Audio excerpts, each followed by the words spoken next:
തിരുവനന്തപുരത്തോ കൊച്ചിയിലോ പോലെയുള്ള വൻ നഗരങ്ങളിരുന്നല്ല ജോയിയെ പോലെ ഒരാൾ ഇങ്ങനത്തെ ഒരു വേൾഡ് ക്ലാസ് ടെക്നോളജി സൊല്യൂഷൻ വികസിപ്പിച്ചത് എന്നുള്ള കാര്യം കൂടി ഒന്ന് അടിവരയിടാൻ ഞാൻ ആഗ്രഹിക്കുകയാണ്.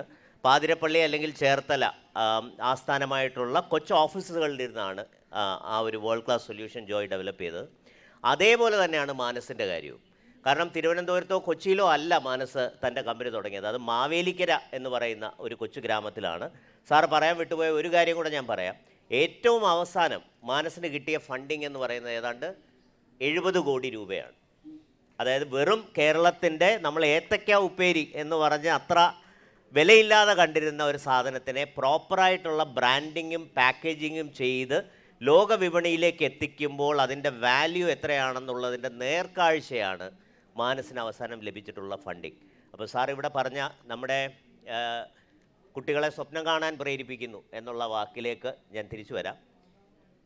ഞാനും ഒരു സംരംഭകനായിരുന്നു.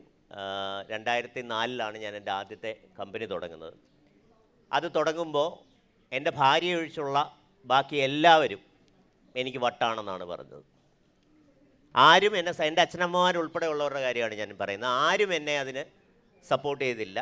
ഭാര്യ മാത്രമായിരുന്നു സപ്പോർട്ട്. പുള്ളിക്കാരി കൂടെ ചെയ്തിരുന്നില്ലെങ്കിൽ ഒരു പക്ഷേ ഞാനൊരു സംരംഭകനായി മാറില്ലായിരുന്നു. അതിൽ നിന്ന് ഇന്ന് മാതാപിതാക്കൾ കുട്ടികളോട് സംരംഭം തുടങ്ങുന്നു എന്ന് പറയുമ്പോൾ അല്ലെങ്കിൽ പുറംതിരിഞ്ഞ് നിൽക്കാത്ത ഒരവസ്ഥയിലേക്ക് കേരള സമൂഹം മാറി എന്നാണ് ഞാൻ ഉറച്ചു വിശ്വസിക്കുന്നത്. അത് എൻ്റെ കഴിവല്ല.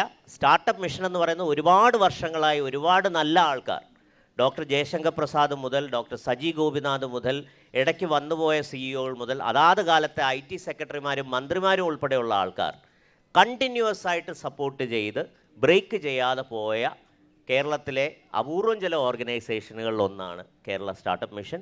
അതിൻ്റെ ഫലമാണ് നമ്മളിന്ന് കണ്ടുകൊണ്ടിരിക്കുന്നത്.